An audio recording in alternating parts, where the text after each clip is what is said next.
നമസ്തേ. നമസ്തേ. Dream 720യിലേക്ക് എല്ലാവർക്കും സ്വാഗതം.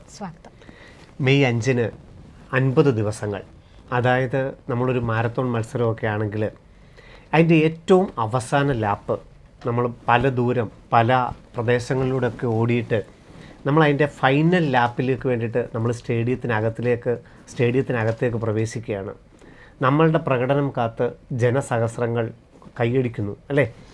അവിടെ നമ്മളുടെ ശ്രദ്ധ ഫൈനൽ ലാപ്പിൽ, ആ റിബണിൽ, നമുക്ക് ഏറ്റവും അധികം ശ്രദ്ധയോടുകൂടി ആ റിബണിൽ നമ്മൾ ടച്ച് ചെയ്യുന്ന ആ ഫൈനൽ ലാപ്പിലാണ് നമ്മൾ ഓടുന്നത്. എന്തൊക്കെയാണ് നമ്മൾ ശ്രദ്ധിക്കേണ്ടത്, എന്തൊക്കെയാണ് ശ്രദ്ധിക്കേണ്ടാത്തത്? കാരണം ഇവിടെ നമുക്ക് പല ആവർത്തി നമ്മൾ പറഞ്ഞതുപോലെ നമ്മൾ എക്സാമുകളിലൂടെ, അതുപോലെ തിയറി ക്വസ്റ്റ്യനിലൂടെ, NCERTകളിലൂടെ, ടെൻഷനിലൂടെ ഒക്കെ നമ്മൾ കടന്നു പോയിട്ടുണ്ട്. ഇനി ഈ വരുന്ന 50 ദിവസം അതൊക്കെയാണോ നമ്മൾ ശ്രദ്ധിക്കേണ്ടത്? അങ്ങ് ദൂരെ മരത്തിൽ തൂങ്ങിക്കിടക്കുന്ന ആ കിളിയുടെ കണ്ണിൽ മാത്രമല്ലേ നമ്മുടെ ശ്രദ്ധ വേണ്ടത്? എന്തായിരിക്കും മാരാൻ ടീച്ചർക്ക് നമ്മളോട് പറയാനുള്ളത്?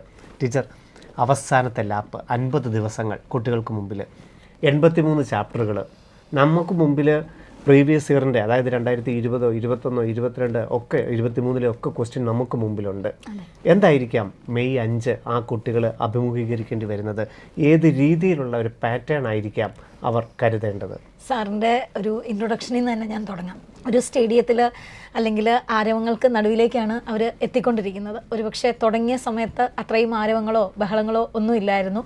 അവർ അവരുടേതായിട്ടുള്ള മാർഗത്തിലാണ് പലപ്പോഴും ഓടിത്തുടങ്ങിയത്. അവിടെ രക്ഷിതാക്കൾ മാത്രം, അല്ലെങ്കിൽ രക്ഷിതാക്കൾ പോലും വളരെ നന്നായിട്ട് അത് ശ്രദ്ധിച്ചില്ല. ജസ്റ്റ് ഒരു തുടക്കം മാത്രം സഹായിക്കാനുണ്ടായിരുന്നു. പക്ഷേ ഇപ്പോൾ ഈ ഒരു ഫൈനൽ ലാപ്പിലേക്ക് അടുക്കുന്ന ഈ സമയത്ത് ഈ പറയുന്ന പോലെ വലിയൊരു ആരവം തന്നെ ഉണ്ട്.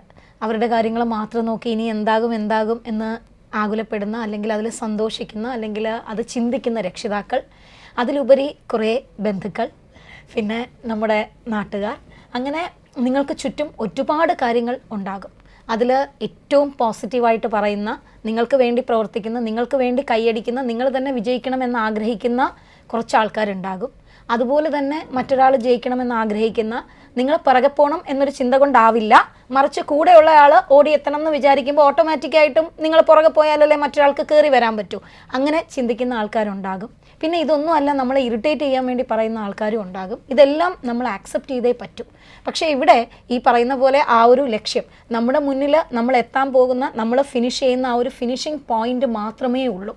നമ്മുടെ ചുറ്റുമുള്ള ആരവങ്ങളോ ബഹളങ്ങളോ അവർ ക്രിയേറ്റ് ചെയ്യുന്ന ശബ്ദങ്ങളോ, അല്ലെങ്കിൽ അതിൽ നമ്മളെ പ്രോത്സാഹിപ്പിക്കുന്ന തരത്തിലുള്ള വലിയ വലിയ ശബ്ദങ്ങളുണ്ടാകാം, ആർപ്പോ വിളികളുണ്ടാകാം, അല്ലെങ്കിൽ നമ്മളെ ഇറിറ്റേറ്റ് ചെയ്യുന്ന, നമ്മളെ ടെൻഷൻ അടിപ്പിക്കുന്ന, നമ്മളെ പിറകോട്ട് വലിക്കുന്ന ശബ്ദങ്ങളും ഉണ്ടാകാം.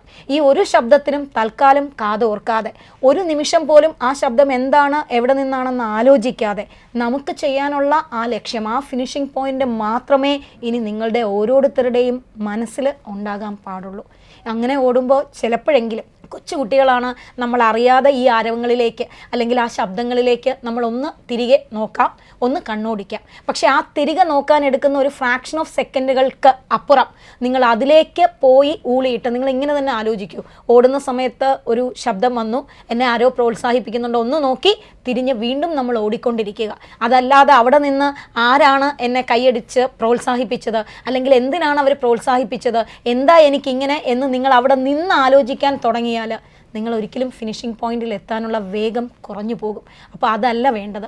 ഇപ്പോൾ തൽക്കാലം ചുറ്റുപാടുമുള്ള ആരവങ്ങൾക്കോ, അത് നിങ്ങളെ പ്രോത്സാഹിപ്പിക്കുന്ന ശബ്ദങ്ങളാകട്ടെ, അല്ലെങ്കിൽ നിങ്ങളെ പുറകോട്ട് വലിക്കുന്ന ശബ്ദങ്ങളാകട്ടെ, എന്തോ ആയിക്കോട്ടെ, അങ്ങനെയുള്ള ഒരു കാര്യങ്ങൾക്കും നിങ്ങൾ ചെവി കൊടുക്കണ്ട എന്ന് പറയുമ്പോൾ ഒന്നുകൂടെ ആവർത്തിക്കുന്നു. അറിയാതെ എപ്പോഴെങ്കിലും നിങ്ങൾ അങ്ങനെ ഒന്ന് ചെവി കൊടുത്തു പോയാൽ ആ നിമിഷം തന്നെ നോ, എൻ്റെ ലക്ഷ്യം അതാണ്, ഇപ്പോൾ തൽക്കാലം ഇതൊന്നും ഞാൻ ആലോചിക്കുന്നില്ല, എനിക്ക് ആ ഒരു ദിവസം മെയ് 5 അതിലേക്ക് മാത്രമേ ഞാൻ കോൺസെൻട്രേറ്റ് ചെയ്യാവൂ എന്ന് നിങ്ങളെ പെട്ടെന്ന് തന്നെ തിരിച്ചറിഞ്ഞ് നിങ്ങളുടെ ട്രാക്കിലേക്ക് വരണം. ആ ഒരു ലക്ഷ്യം മാത്രം മുന്നിൽ കണ്ട് നിങ്ങൾക്ക് ചെയ്യേണ്ട കാര്യങ്ങൾ, നമ്മൾ ട്രാക്കിൽ ഓടിക്കൊണ്ടിരിക്കുമ്പോൾ ഓടുകയാണ് ചെയ്യുന്നത്, അതുപോലെ തന്നെ നിങ്ങൾക്ക് ചെയ്യാൻ പറ്റുന്ന മാക്സിമം ക്വസ്റ്റ്യനുകൾ ചെയ്ത്, നിങ്ങൾക്ക് പഠിക്കാനുള്ള കോൺസെപ്റ്റുകൾ മാക്സിമം പഠിച്ച് അതുമാത്രം ലക്ഷ്യം വെച്ച് വേണം ഇനി ഓരോ ചുവടും നിങ്ങൾ മുന്നേറാൻ. കാരണം ഈ ഒരു ഫൈനൽ ലാപ്പിൽ ഒരുപാട് കുട്ടികളാണ് ഒരുമിച്ച് ഓടി നിങ്ങളുടെ അടുത്തേക്ക് എത്തിയിരിക്കുന്നത്. അപ്പോൾ ഏറ്റവും അവസാനത്തെ ലാപ്പ് ആകുമ്പോഴുള്ള ഒരുപാട് ബുദ്ധിമുട്ടുകളും അതുപോലെ തന്നെ ഒരുപാട് ആവേശങ്ങളും സന്തോഷങ്ങളും ഒക്കെ ഉണ്ടാകും. അതിനെല്ലാം ഏറ്റവും ആത്മസംയമനത്തോടെ നേരിടുക എന്നുള്ളതാണ് നിങ്ങൾ ചെയ്യേണ്ടത്. അപ്പം നിങ്ങൾക്ക് ഒറ്റയ്ക്ക് ആ ഒരു ആത്മസംയമനം പെട്ടെന്ന് കിട്ടിയില്ലെങ്കിൽ പോലും നിങ്ങൾ പർപ്പസ്ഫുള്ളി അതിലേക്ക് വരണം. ഓരോ പ്രാവശ്യം നിങ്ങൾ ട്രാക്ക് മാറുമ്പോഴും നിങ്ങൾ അനലൈസ് ചെയ്യണം, നോ ഇതല്ല എനിക്ക് വേണ്ട, എൻ്റെ ലക്ഷ്യം ഞാൻ എന്തായാലും അച്ചീവ് ചെയ്തിരിക്കും. അതിന് ഒരാരവങ്ങളും ഒരു ശബ്ദങ്ങളും എന്നെ പിന്തിരിപ്പിക്കില്ല, ഒരു തരത്തിലുള്ള ഇറിറ്റേഷനും എന്നെ ഇറിറ്റേറ്റ് ചെയ്യിപ്പിക്കില്ല. ഞാൻ എന്താണോ എയിം ചെയ്യുന്നത് അത് ഞാൻ അതിനു വേണ്ടി മാക്സിമം ഞാൻ ചെയ്തിരിക്കും. പിന്നെ റിസൾട്ടിൽ എത്തുമ്പോൾ ആ ഫൈനൽ ലാപ്പിൽ ആര് ചെന്ന് തൊടും എന്നുള്ളത് നമുക്ക് അടുത്ത കാര്യമാണ്. പക്ഷെ ആര് ചെന്ന് തൊടും എന്ന് ആലോചിച്ച് നമ്മൾ ഓടാതിരിക്കുന്നതല്ല ബുദ്ധി. ആ സമയം വരെയും നമ്മൾ ഓടിക്കൊണ്ടിരിക്കുക. ഡെഫിനറ്റായിട്ടും അതിന് ഒരു സംശയവുമില്ലാതെ തന്നെ നിങ്ങൾക്ക് നിങ്ങളുടെ ആഗ്രഹത്തിലേക്ക് എത്താൻ പറ്റും.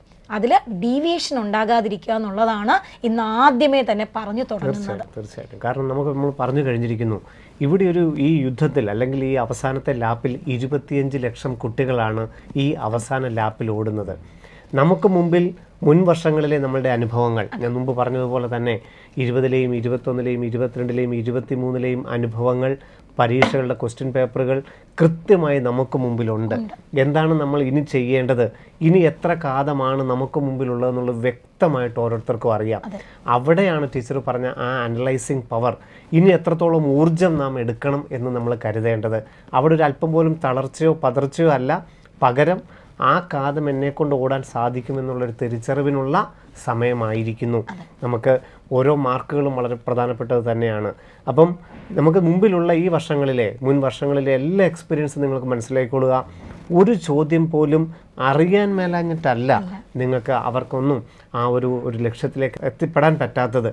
പക്ഷേ ഈ പറഞ്ഞൊരു കോമ്പറ്റേറ്റീവ് എക്സാമിനേഷനിൽ നമ്മളേതായിട്ടുള്ളൊരു സ്മാർട്ട് വർക്കിന് ധാരാളം സാധ്യതകളുണ്ടെന്ന് നമ്മൾ കഴിഞ്ഞ എപ്പിസോഡുകളിലെല്ലാം പറഞ്ഞു.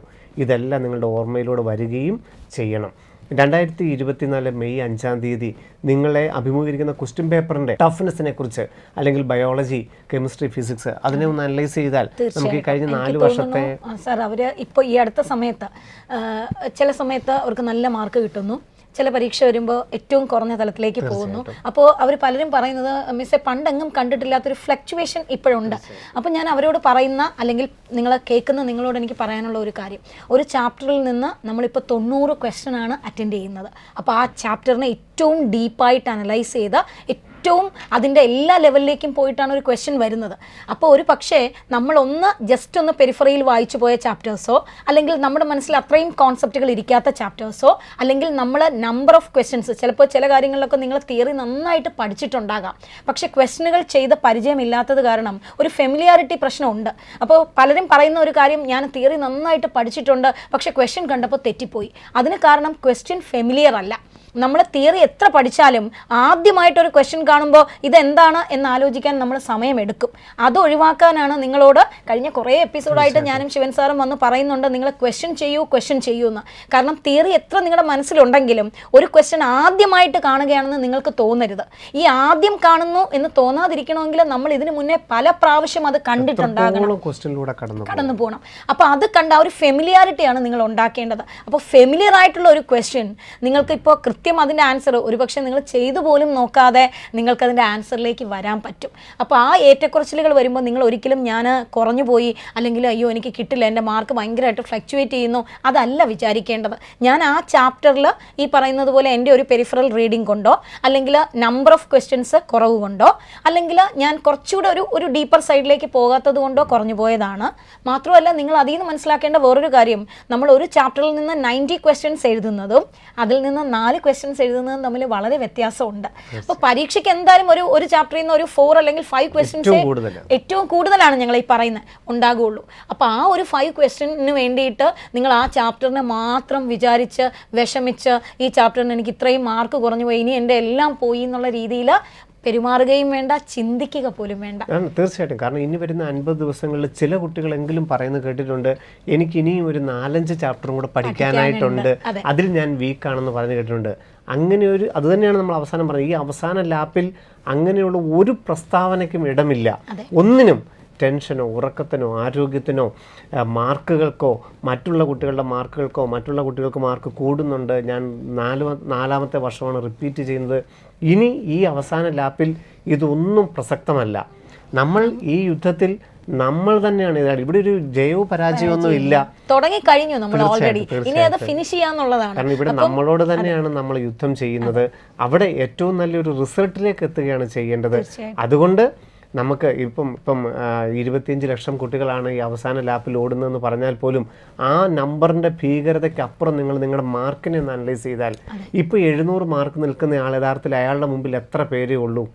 ഇന്ത്യ ഒട്ടാകെ ഒരു 50 പേരേ ഉള്ളൂ നമുക്ക് മുമ്പിൽ ഓടുന്നവരുള്ളൂ.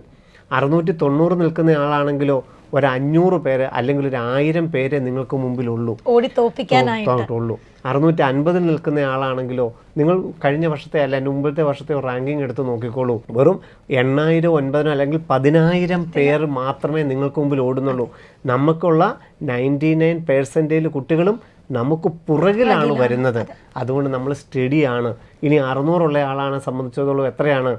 25,000 പേരെ നമുക്ക് മുമ്പിലുള്ളൂ. 25 ലക്ഷമൊന്നും ഇല്ല, 25,000 പേര് മാത്രമേ നമുക്ക് മുമ്പിലുള്ളൂ. ഇനി 500 മാർക്കാണെന്നിരിക്കട്ടെ, നമുക്ക് മുമ്പിൽ എത്ര പേരുണ്ട്? 85,000 കുട്ടികളേ ഉള്ളൂ. 25 ലക്ഷം അല്ലെങ്കിൽ 20 ലക്ഷമോ കുട്ടികളൊന്നും അല്ല നമുക്ക് മുമ്പിലുള്ളത്. ഇപ്പോൾ സ്റ്റഡിയായിട്ട് 500 മാർക്ക് നിൽക്കുന്ന ഒരു കുട്ടിയെ സംബന്ധിച്ചോളവും എനിക്ക് മുമ്പിൽ ഇന്ത്യയിൽ ഒട്ടാകെ വെറും 85,000-നടുത്ത് കുട്ടികൾ മാത്രമേ ഉള്ളൂ. അവരോടാണ് ഞാൻ കോമ്പറ്റ് ചെയ്യേണ്ടത് എന്നുള്ളത് ഓർത്താൽ മതിയാകും. ഈ സാർ പറഞ്ഞത് വലിയൊരു കാര്യമാണ്. കാരണം 25 ലക്ഷത്തിൽ നിന്ന് 85,000 വരിക എന്ന് പറയുന്നത് വലിയൊരു കാര്യമാണ്.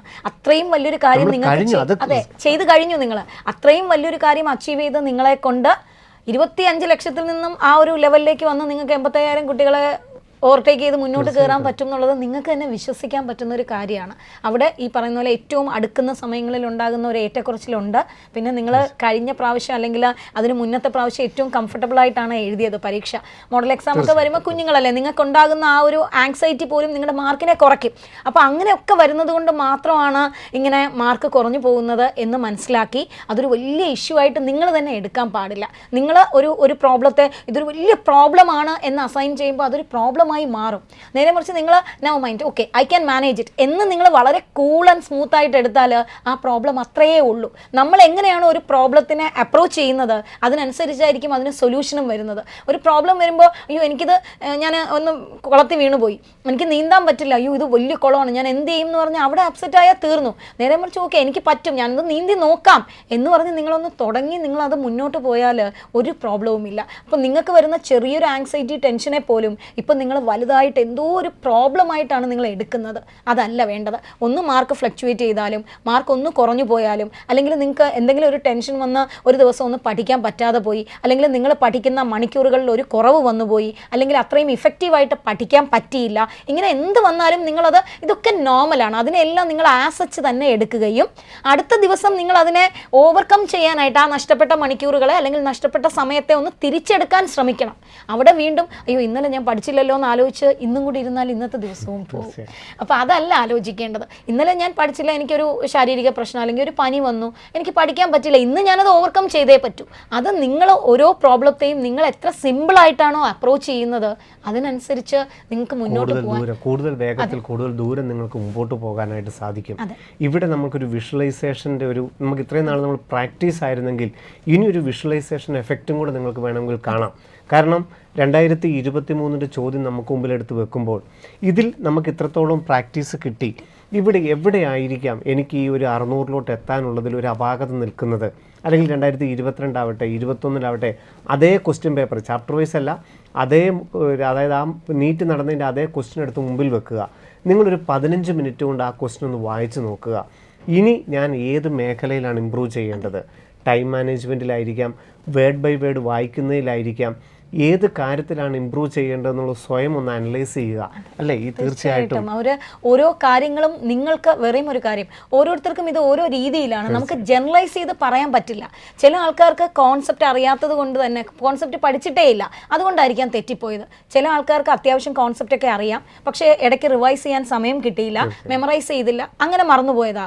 ചില ആൾക്കാർക്ക് ഇതൊന്നുമല്ല, ആ എക്സാം ആങ്സൈറ്റി കാരണം വിട്ടുപോകുന്നതാകാം. ചില ആൾക്കാർക്ക് സമയം സാറ് പറഞ്ഞ പോലെ നമ്മൾ എപ്പോഴും ടൈം മാനേജ്മെൻറ്റിനെ കുറിച്ച് പറയുന്നുണ്ടെങ്കിൽ പോലും ഇപ്പോഴും അതിന് കഴിയാതെ അത് വെച്ചുകൊണ്ടിരിക്കുന്ന ആ ഒരു ടൈം മാനേജ്മെൻറ്റിൻ്റെ പ്രോബ്ലം കൊണ്ട് വിട്ടുപോയതാകാം. അപ്പം നിങ്ങളുടെ പ്രോബ്ലം നിങ്ങളാണ് അനലൈസ് ചെയ്യേണ്ടതും നിങ്ങളാണത് റിസോൾവ് ചെയ്യേണ്ടതും. നമുക്ക് ജനറലായിട്ട് വരുന്ന കാര്യങ്ങളെ കുട്ടികളെ നിങ്ങൾ ഇങ്ങനെ ചെയ്യൂ എന്ന് പറയുമ്പോൾ നിങ്ങളാണ് ആലോചിക്കേണ്ടത്. എനിക്ക് മാർക്ക് കുറയുന്നു എന്ന് പറഞ്ഞ് ഓരോരുത്തരും വിളിക്കുമ്പോഴും ഞാൻ അവരോട് ചോദിക്കും, എന്താ മോനെ നിങ്ങൾക്ക് ഹാളിൽ ഇരുന്നിട്ട് എണീറ്റ് വരുമ്പോൾ അത് കിട്ടുന്നുണ്ടോ, അതോ ഹാളിൽ ഇരുന്നപ്പോൾ മാത്രമാണോ കിട്ടാത്തത്, കോൺസെപ്റ്റ് അറിയാഞ്ഞിട്ടാണോ, ഇങ്ങനെ നമ്മൾ ചോദിക്കുന്നുണ്ട്. അതുപോലെ തന്നെ നിങ്ങളോട് ചോദിക്കണം വാട്ട് ഹാപ്പൻഡ്, എന്തുകൊണ്ടാണ്. ഇപ്പോൾ ഈ ഒരു ഓൾ മോഡൽ അല്ലെങ്കിൽ ഓൾ ചാപ്റ്റേഴ്സ് ഉള്ള ഒരു നീറ്റ് മോഡൽ ക്വസ്റ്റ്യൻ ഞാൻ ചെയ്തപ്പോൾ എന്തുകൊണ്ടാണ് ഞാൻ ബാക്കിലേക്ക് പോയത്, എനിക്ക് കോൺസെപ്റ്റ് ഒട്ടും അറിയാഞ്ഞിട്ട് പോയതാണോ, അതോ ഫെമിലിയർ അല്ലാത്തത് കൊണ്ട് പോയതാണോ, അതോ എന്താണെന്നുള്ളത് നിങ്ങൾക്ക് അനലൈസ് ചെയ്യാൻ പറ്റും. അതിന് ഇനിയും സമയമുണ്ട്, അതിനനുസരിച്ച് പോവുക. പിന്നെ എനിക്ക് തോന്നിയ വേറൊരു കാര്യം സർ, കഴിഞ്ഞ ദിവസം ഒരു കുട്ടീനെ വിളിച്ചിട്ട് ചോദിച്ചു, മിസ്സേ ഞാനിങ്ങനെ അയാൾ ഏകദേശം 6:30 വരെ പോയിട്ട് ഇപ്പം വീണ്ടും 580 വന്നു, പിന്നെ 400 റേഞ്ച് എന്നൊക്കെ പറഞ്ഞു. അപ്പോൾ ഞാൻ ചോദിച്ചു അതെന്താ മോനെ അങ്ങനെ പറ്റിയെന്ന് ചോദിച്ചപ്പോൾ എനിക്ക് പരീക്ഷ ഹാളിൽ ഇരുന്നപ്പോഴാണ് പ്രോബ്ലം, ഇറങ്ങി വന്നപ്പോൾ എനിക്കെല്ലാം ചെയ്യാൻ പറ്റി. അപ്പോൾ ഞാൻ ചോദിച്ചു അതെന്താ അത്രയും. അപ്പോൾ എന്തായാലും കോൺസെപ്റ്റ് അറിയാം എന്താണ് ആങ്സൈറ്റി വന്നുപോയി. അത് മിസ് എനിക്ക് എന്തോ പെട്ടെന്നൊരു ആങ്സൈറ്റി വന്നുപോയി, ഒരു ക്വസ്റ്റ്യൻ എനിക്ക് ആദ്യത്തത് കിട്ടിയില്ല, അപ്പോൾ തന്നെ ഞാൻ പെട്ടെന്ന് ആങ്ഷ്യസ് ആയി. അപ്പോൾ ഞാൻ പറഞ്ഞു മോനെ ഇതാണ് നമ്മൾ കുറേ നാളുകളായിട്ട് പറയുന്നത്, നമ്മൾ പറയുമ്പോൾ നിങ്ങളത് കേൾക്കണം. അപ്പോൾ ആ കുഞ്ഞ് എന്നോട് ചോദിച്ചൊരു ക്വസ്റ്റ്യൻ ഉണ്ട്, മിസ്സേ ഇപ്പോഴും 720 ടച്ച് ചെയ്യുന്ന ഒരുപാട് കുട്ടികളുണ്ടല്ലോ, അപ്പോൾ അവർക്ക് എന്തേ ഈ ആങ്സൈറ്റി വരാത്തത്, ഞാൻ മാത്രം എന്തേ ഇങ്ങനെ. അപ്പം ഞാൻ പറഞ്ഞു മോനെ ഓരോരുത്തരും ഓരോ ഇൻഡിവിജ്വലാണ്, ഞാനൊരു പ്രശ്നത്തെ എങ്ങനെ എടുക്കുന്നു അതുപോലെ വേറൊരാളിനെ എടുക്കാൻ പറ്റില്ല. അപ്പം നമ്മൾ നമ്മുടെ കുറവിനെയാണ് അവിടെ പരിഹരിക്കേണ്ടത്. നമ്മൾ ഇവിടെ കമ്പയർ ചെയ്ത് അവന് പറ്റുന്നുണ്ട് എനിക്ക് പറ്റുന്നില്ല, ഞാൻ എന്തോ കുറവാണ്, അത് അങ്ങനെയല്ല എടുക്കേണ്ടത്. അയാൾക്ക് പറ്റുന്നുണ്ട്, അയാൾ കുറച്ചുകൂടെ അതിനെ ഓവർകം ചെയ്യാൻ ശീലിച്ചിട്ടുണ്ട്. നമ്മുടെ ആ ഒരു അഡാപ്റ്റേഷൻ അല്ലെങ്കിൽ നമ്മൾ ഓവർകം ചെയ്ത് വരാനുള്ള നമ്മുടെ ആ ഒരു ശീലം കുറച്ച് കുറവാണ്, അത് നമ്മൾ ശീലിപ്പിച്ചെടുക്കുക എന്നുള്ളതാണ്. അല്ലാതെ ബൈ ബർത്ത് ആയിട്ടൊന്നും ആരും അങ്ങനെയുള്ള ശീലങ്ങളോ അല്ലെങ്കിൽ ജനിക്കുമ്പോഴേ തന്നെ ഓക്കെ എനിക്ക് എന്ത് പ്രശ്നം വന്നാലും അങ്ങനെയൊന്നും അല്ല, അവർ ഹാബിച്വേറ്റഡ് ആയതാണത്. അതുപോലെ നിങ്ങളും പതുക്കെ പതുക്കെ ഓരോ രീതിയിലും നിങ്ങൾ അതിനെ ഓവർകം ചെയ്ത് വന്നേ പറ്റൂ. നമുക്കിതിൽ നിന്ന് ഒളിച്ചോടാൻ പറ്റില്ല. കാരണം കഴിഞ്ഞ ഏകദേശം ഒരു 9 മാസത്തോളം നമ്മൾ കഷ്ടപ്പെട്ടതാണ്, ഉറക്കം ഇല്ലാതെ നിങ്ങൾ പഠിച്ചതാണ്, അത് നമുക്ക് വിട്ടുകളയാൻ പറ്റില്ല. അപ്പോൾ അവിടെ വരുന്ന കുറവുകളെ ഓവർകം ചെയ്ത് പോവുക എന്ന് പറയുമ്പോൾ ആദ്യം നമ്മൾ അനലൈസ് ചെയ്യണം. ഇവിടെ നിങ്ങൾ അത്തരത്തിലുള്ള ഒരു കമ്പാരിസണും നടത്തണ്ട. ഒരു കമ്പാരിസൺ അപ്പോഴും നിങ്ങൾ വിചാരിക്കേണ്ട ഒരു കാര്യം, അയാൾ ഒരു ഇൻഡിവിജ്വലാണ്, ഞാൻ വേറൊരു ഇൻഡിവിജ്വലാണ്, നമുക്ക് എല്ലാവർക്കും ഇൻഡിവിജ്വാലിറ്റി ഉണ്ട്. അപ്പോൾ അതിൻ്റേതായിട്ടുള്ള വ്യത്യാസങ്ങളും നമുക്ക് എല്ലാവർക്കും ഉണ്ട്. ജനറലായിട്ട് എല്ലാവരും 720 വാങ്ങണം എന്ന് പറഞ്ഞാൽ അത് നടക്കില്ല. അപ്പം നമുക്ക് എന്താണ് കുറവ്, നമുക്ക് എന്ത് എത്തിപ്പിടിക്കാൻ പറ്റും, അത് നമുക്ക് എങ്ങനെ കൈപ്പിടിയിൽ ഒതുക്കാം, അത് മാത്രമാണ് നിങ്ങൾ ചിന്തിക്കേണ്ടത് ഇവിടെ. അത് നിങ്ങളുടെ ഒരു കുറവായിട്ട് ദയവ് ചെയ്ത് നിങ്ങൾ അനലൈസ് ചെയ്യരുത്. ഇതൊന്നും കുറവുകളും കൂടുതലും അല്ല. ഒരാൾ അതിനെ എങ്ങനെ പഠിക്കുന്നു, ചിലപ്പോൾ ഒരു ചാപ്റ്റർ നിങ്ങൾക്ക് നന്നായിട്ട് അറിയാൻ പറ്റുന്ന ഒരു ചാപ്റ്റർ നിങ്ങൾ ചിലപ്പോൾ ഫുൾ മാർക്ക് വാങ്ങിക്കും, പക്ഷേ വേറൊരു ചാപ്റ്റർ വരുമ്പോൾ നിങ്ങൾ നല്ല വീക്കായി പോകും. അപ്പോൾ നിങ്ങൾ വീക്കായ ചാപ്റ്ററിലായിരിക്കും വേറൊരാൾ ഫുൾ മാർക്ക് വാങ്ങിക്കുന്നത്. അപ്പോൾ അതുകൊണ്ട് അങ്ങനെ ഒരു അനാലിസിസ്, അങ്ങനെ ഒരു കമ്പാരിസൺ അല്ല വേണ്ടത്. നിങ്ങൾ സെൽഫ് അനാലിസിസ് ആണ് നടത്തേണ്ടത്, മറ്റുള്ളവരുടെ അനാലിസിസ് അല്ല. നിങ്ങളുടെ സ്വന്തം അനാലിസിസ് നടത്തി നിങ്ങൾ ഇപ്പോഴും നിങ്ങൾ വിചാരിക്കേണ്ട ഒരു കാര്യം, നമ്മൾ ഏറ്റവും അടുത്തെത്തുമ്പോഴാണ്, ഫൈനൽ പോയിന്റിലേക്ക് എത്തുമ്പോഴാണ് ആരവങ്ങൾ കൂടുന്നത്. അപ്പോൾ ചുറ്റുപാട് നിന്നും നമുക്ക് വരാനുള്ള പോസിറ്റീവ് ആൻഡ് നെഗറ്റീവ് കമൻറ്റ്സ് ഏറ്റവും കൂടുതൽ കൂടാൻ പോകുന്ന ഒരു സമയമാണിത്. അത് നിങ്ങൾ അങ്ങനെ തന്നെ എടുക്കണം. ആൻഡ് അതിൻ്റെതായിട്ടുള്ള ഇമ്പോർട്ടൻസോടുകൂടി അതിനെ നെഗ്ലക്ട് ചെയ്യാനും നിങ്ങൾ പഠിക്കണം, പ്രാക്ടീസ് ചെയ്തിരിക്കണം. എന്നാൽ മാത്രമേ നമുക്ക് ഏറ്റവും ഫൈനൽ ലാപ്പിൽ നമുക്കായിട്ടുള്ളൊരു വിജയം, നമ്മൾ ആർജിച്ചെടുത്ത കഴിവ്, നമ്മൾ പഠിച്ചതിന് ആനുപാതികമായിട്ടുള്ളൊരു വിജയം നമുക്ക് നേടിയെടുക്കാനായിട്ട് കഴിയുള്ളൂ. ടൈം മാനേജ്മെൻറ്റിനെ കുറിച്ച് പറഞ്ഞപ്പോൾ അല്പസ്വല്പം ഇപ്പോഴും വിദ്യാർത്ഥികൾ ശ്രദ്ധിക്കാതെ പോകുന്ന കാര്യം, കാരണം കഴിഞ്ഞ ദിവസം ഏറ്റവും ഈസി ആയിട്ടുള്ളൊരു മോഡൽ നടന്നപ്പം അതിനകത്ത് 1.5 മണിക്കൂർ കൊണ്ട് ഞാൻ ചെയ്ത് തീർന്നു. അങ്ങനെയാണെങ്കിൽ 720 കിട്ടിയോ? ഇല്ല, എനിക്ക് നെഗറ്റീവ് വന്നു. എന്തേ അങ്ങനെ? ആ ക്വസ്റ്റിനെ അവരെന്തുകൊണ്ടായിരിക്കും അങ്ങനെ ഈസി ആയപ്പോൾ നമ്മൾ വേറൊന്നും ആലോചിച്ചില്ല. നമുക്ക് വേറെയും ഒരു കാര്യമുണ്ട്, ഡിഫിക്കൽട്ട് ക്വസ്റ്റ്യൻ വന്നാൽ ആൻസർ ചെയ്യാനുള്ള ചാൻസ് കൂടുതലാണ്. കാരണം ഡിഫിക്കൽറ്റി വരുമ്പോൾ നമ്മൾ കുറച്ചുകൂടെ കോൺഷ്യസ് ആവും. ആ കോൺഷ്യസ് കൺട്രോളിലാണ് നമ്മൾ എഴുതുന്നത്. അപ്പോൾ കോൺഷ്യസ് ആവുന്നു എന്ന് പറയുമ്പോൾ ബ്രെയിൻ നന്നായിട്ട് വർക്ക് ചെയ്ത് ഞാൻ എന്താണ് ചെയ്യുന്നതെന്ന് ബ്രെയിൻ ഒന്ന് ആലോചിച്ചേ എഴുതൂ. പക്ഷേ ഈസിനെസ് വരുമ്പോൾ നമുക്കിപ്പോൾ നമ്മളോടിപ്പോൾ ABCD എഴുതാൻ പറഞ്ഞാൽ നമ്മൾ എത്ര ലാഘവത്തോടെ ആയിരിക്കും എഴുതി പോകുന്നത്? തെറ്റും വന്നേക്കാം. അതെ, ചിലപ്പോൾ നമ്മൾ D എഴുതിയിട്ട് F ആയിരിക്കും എഴുതുന്നത്. കാരണം ഏറ്റവും അറിയാം എന്ന് തോന്നുമ്പോൾ നമ്മൾ ഭയങ്കര പാസീവായിട്ട് എഴുതി പോകും. ആ passive writing and passive reading, question വായിക്കുന്നതിലും നിങ്ങൾ പാസീവായിട്ടായിരിക്കും വായിക്കുന്നത്. കാരണം ക്വസ്റ്റ്യൻ തുടങ്ങുമ്പോഴേ നിങ്ങളുടെ മനസ്സിലറിയാം ഓക്കെ ഇതെനിക്ക് അറിയാമെന്നുള്ള ക്വസ്റ്റ്യൻ ആണ്. അവിടെയാണ് ഏറ്റവും കൂടുതൽ തെറ്റ് വരാനുള്ള സാധ്യത. നെഗറ്റീവ് മാർക്കിങ്ങിൻ്റെ ഇതുവരെ ഞങ്ങൾ കണ്ടിരിക്കുന്ന, ഇത്രയും വർഷങ്ങൾക്കിടയിൽ ഞങ്ങൾ കണ്ടിരിക്കുന്ന നെഗറ്റീവ് മാർക്കിംഗ് എങ്ങനെ ഒഴിവാക്കാം എന്നുള്ളതിൻ്റെ ഉത്തരം തന്നെയാണ് ടീച്ചർ പറഞ്ഞത്. കാരണം ക്വസ്റ്റ്യൻ സിമ്പിളായിരിക്കും. 180 ചോദ്യങ്ങൾ അല്ലെങ്കിൽ 200 ചോദ്യങ്ങളിൽ 160, 165 ചോദ്യങ്ങളും സിംഗിൾ ഡയറക്റ്റ് ആയിട്ടുള്ള NCERT ബേസ്ഡ് ആയിരിക്കും.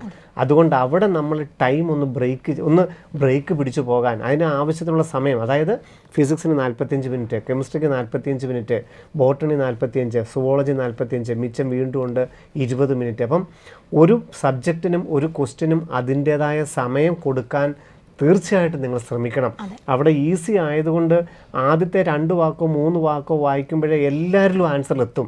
പക്ഷേ അവിടെ ആൻസർ മാർക്ക് ചെയ്യുന്ന ഈ 700 അല്ലെ 720 മേടിക്കുന്ന പയ്യൻ അത് 3 പ്രാവശ്യം വായിക്കാനുള്ള ഒരു സമചിത്തത കാണിച്ചു.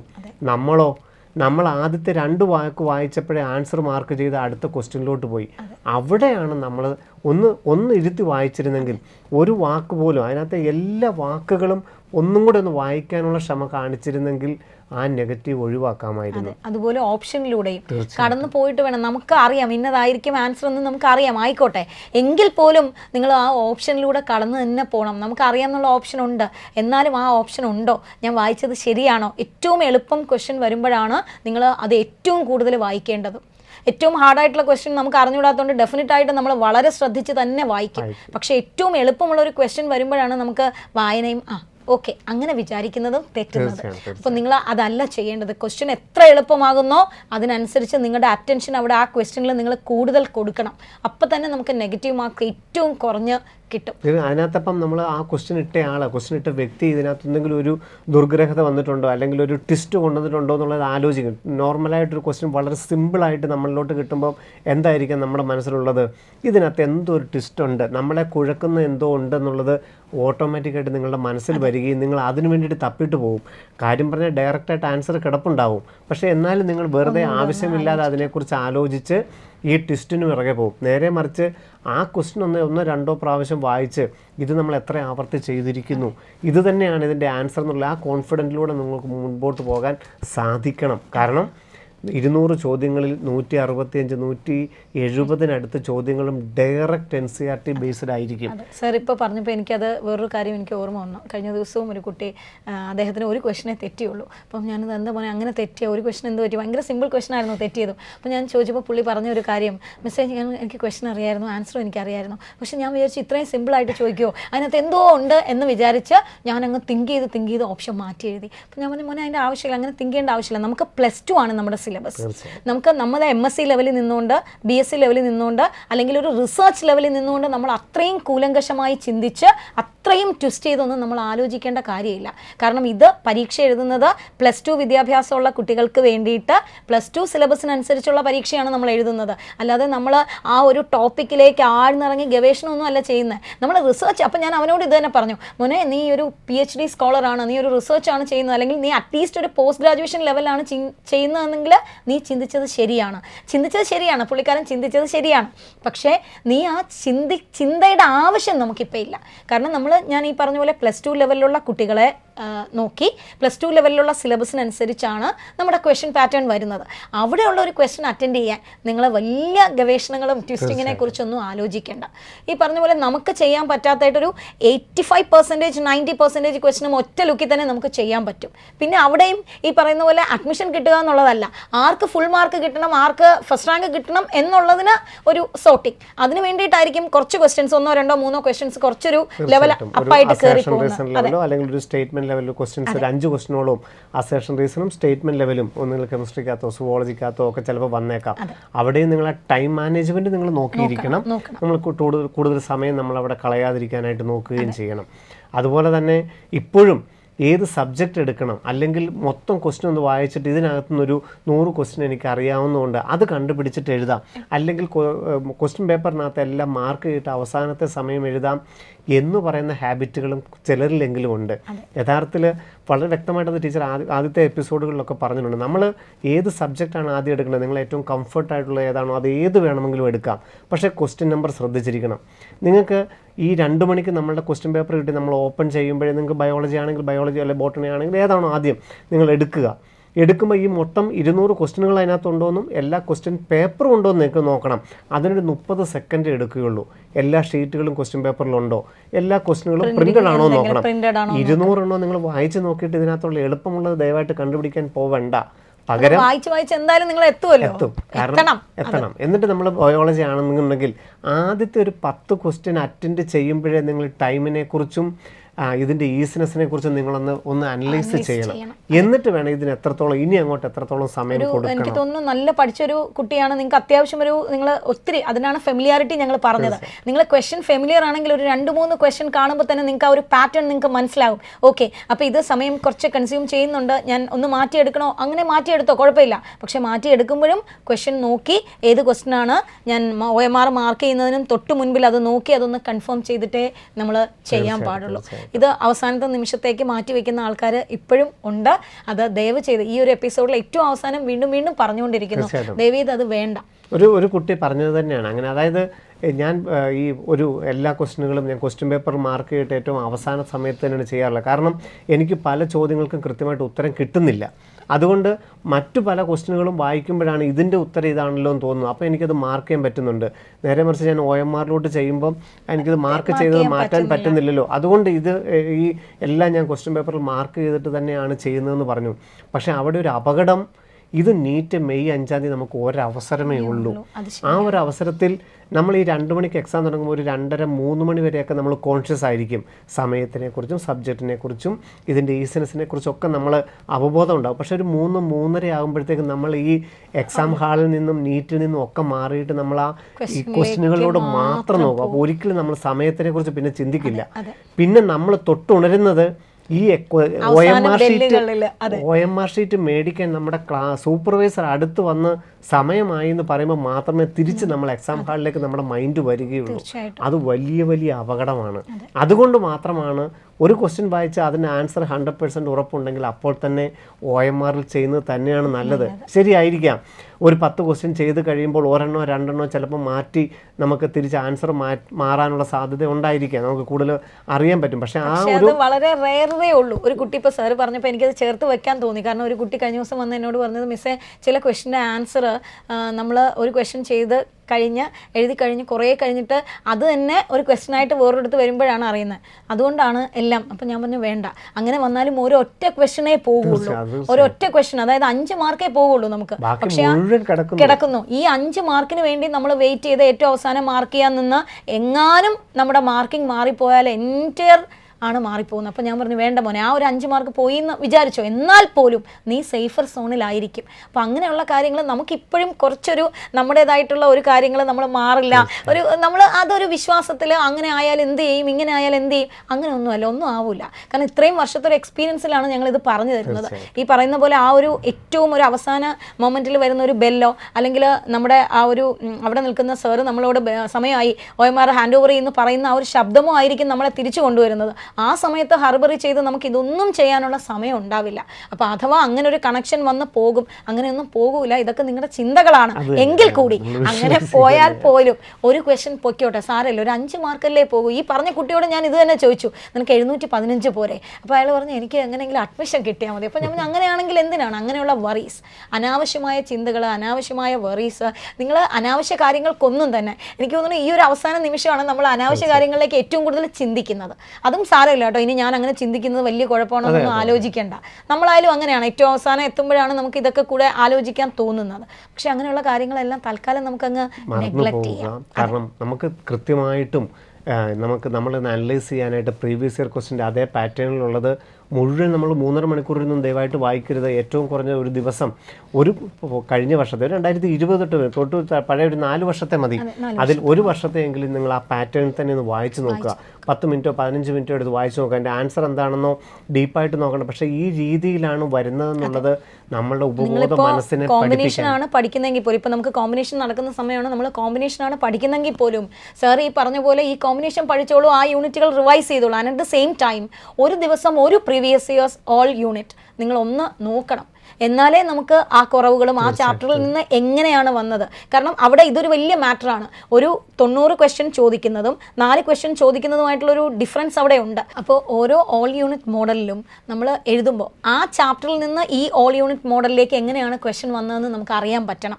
അതിന് വേണ്ടിയിട്ടാണ് നിങ്ങൾ കോമ്പിനേഷൻ പഠിച്ചാലും യൂണിറ്റ് പഠിച്ചാലും എങ്ങനെ പഠിച്ചാലും ഒരു ദിവസം മിനിമം ഒരു ക്വസ്റ്റ്യൻ ഓൾ യൂണിറ്റ് നിങ്ങൾ ചെയ്തു നോക്കണം. കാരണം ആ ഓൾ യൂണിറ്റ് ചെയ്യുമ്പോഴേ നമുക്ക് മനസ്സിലാകുള്ളൂ ആ ചാപ്റ്ററിന് എത്രത്തോളം പ്രയോറിറ്റി കിട്ടുന്നുണ്ട്, ആ ചാപ്റ്ററിൽ എങ്ങനെയുള്ള ക്വസ്റ്റൻ ആണ് വരുന്നത്. നമ്മളിപ്പോൾ 90 ക്വസ്റ്റൻ എഴുതുന്നതും 4 ക്വസ്റ്റൻ എഴുതുന്നതും എന്തായാലും ഒരു ചെറിയ ഡിഫറൻസ് ഉണ്ട്.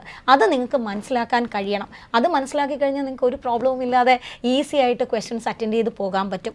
അത് മനസ്സിലാക്കണമെങ്കിൽ ഒരു ദിവസം മിനിമം ഒരു ക്വസ്റ്റൻ എങ്കിലും നിങ്ങൾ ഓൾ യൂണിറ്റ് ചെയ്ത് നോക്കി അതൊന്ന് വായിച്ചത് എങ്ങനെയാണ് വരുന്നതെന്ന് വായിച്ചിട്ട് നിങ്ങൾ കോമ്പിനേഷൻ പഠിക്കുകയോ യൂണിറ്റ് പഠിക്കുകയോ നിങ്ങളുടെ കംഫർട്ട് എന്താണോ അതിനനുസരിച്ച് നിങ്ങൾക്ക് മുന്നോട്ട് പോകാം. അപ്പോൾ ഇന്നും ഞങ്ങൾ നിങ്ങളോട് പറഞ്ഞ കാര്യങ്ങളെല്ലാം നിങ്ങൾ കേൾക്കുന്നു. ഇനി അങ്ങോട്ട് പോകുമ്പോൾ ഞങ്ങൾ വീണ്ടും വീണ്ടും പറഞ്ഞുകൊണ്ടിരിക്കുന്നു, അങ്ങോട്ട് പോകുമ്പോൾ ആരവങ്ങൾ കൂടുകയാണ്, ഒച്ചപ്പാടുകൾ കൂടുകയാണ്. അത് പോസിറ്റീവ് ആയിക്കോട്ടെ നെഗറ്റീവ് ആയിക്കോട്ടെ, ഇതൊന്നും തന്നെ നിങ്ങളെ ബാധിക്കാൻ പാടില്ല. നിങ്ങളുടെ ലക്ഷ്യം മാത്രം മുന്നിൽ കണ്ട് വളരെ ധൈര്യമായിട്ട് ഏറ്റവും കോൺഫിഡൻ്റ് ആയിട്ട് മുന്നോട്ട് പൊയ്ക്കോളൂ. ഞങ്ങളെല്ലാവരും നിങ്ങളോടൊപ്പം ഉണ്ട്. എൻട്രൻസ് സംബന്ധമായ വാർത്തകളും അപ്ഡേഷനുകളും ഏറ്റവും വേഗം ആധികാരികമായി അറിയാൻ ബ്രില്യൻറ്റ് സ്റ്റഡി സെന്റർ പാല യൂട്യൂബ് ചാനൽ സബ്സ്ക്രൈബ് ചെയ്യുക. ബെൽ ഐക്കൺ അമർത്തുക. ഈ വീഡിയോ മറ്റ് സുഹൃത്തുക്കളിലേക്കും ഷെയർ ചെയ്ത് നൽകുക.